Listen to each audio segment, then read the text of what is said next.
Halleloia, miarabantsika rehetra amin'izao andro marainan'ny 7 aprily 2024 zao, andro fa 7 amin'ny anina sahaza. Mino aho fa rehefa nifo ianao dia niresaka tamin'Andriamanitra ao ary asainy aho mizara n'izao sakafo maraina zao anao amin'ny anara-maherin' Jesosy Kristy. Ny lohateny androany dia ny hoe fahasahiana maneho ny mahanao anao. Fahasahiana maneho ny mahanao anao. Hitanao tsy kisendrasendra ianao, tsy isan'ny olona fotsiny fa sangan'asa nataon'Andriamanitra, na hoe chef d'œuvre nataon'Andriamanitra. Noforonina manokana mba ho amin'ny tanjona iray manokana ary nomena talenta manokana ianao. Ary zao tontolo zao dia miandry fatratra ny anehoanao an'io talenta nomenanao io. Sahy ianao maneho izany. Io maha izy azy anao io ny traikefanao, ny talentanao, na ny fomba hanehoanao zavatra anankiray ary dia tokana fa tsy misy olona mitovy aminao. Ny rainao any an-danitra dia nahary ianao ho tokana. Amen. Sahy ianao mijoro amin'ny mahay anao anao. Miakohatra ray ao anaty Baiboly ianao.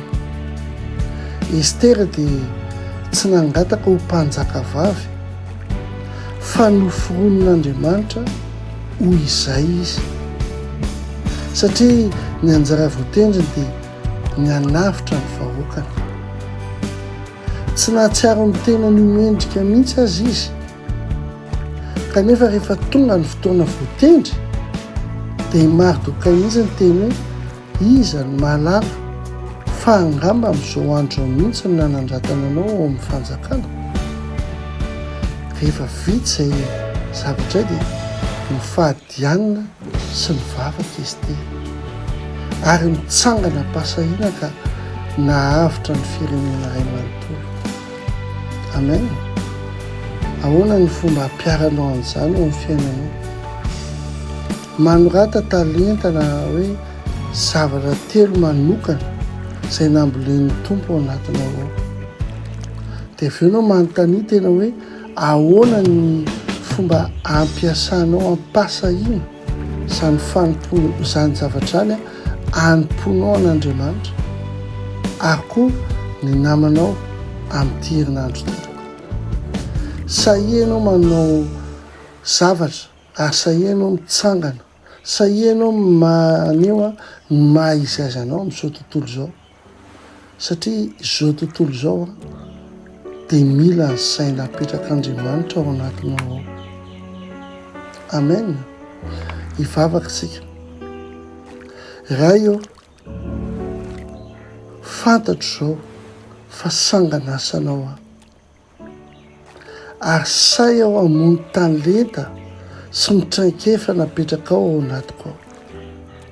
Tsy emotra aho ary tsy hanafin'izany talenta izany eo anatrehanao.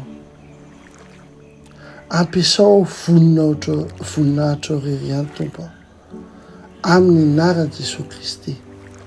Amen. Amen. Mino fa zany teny zany dia nahatonga anao hoe nahazo courage androany ary ihany koa mba hafatatrao hoe izy ianao, hoe manana ny maha izy azy ianao. Dia Andriamanitra ny fiadanana ny ombanao amin'izao andro zao ary ho ambinina amin'ny asa ataony ianao ary ny fahasoavana sy ny famindrapoany anaraka anao amin'ny andro rehetra iainanao. Amen.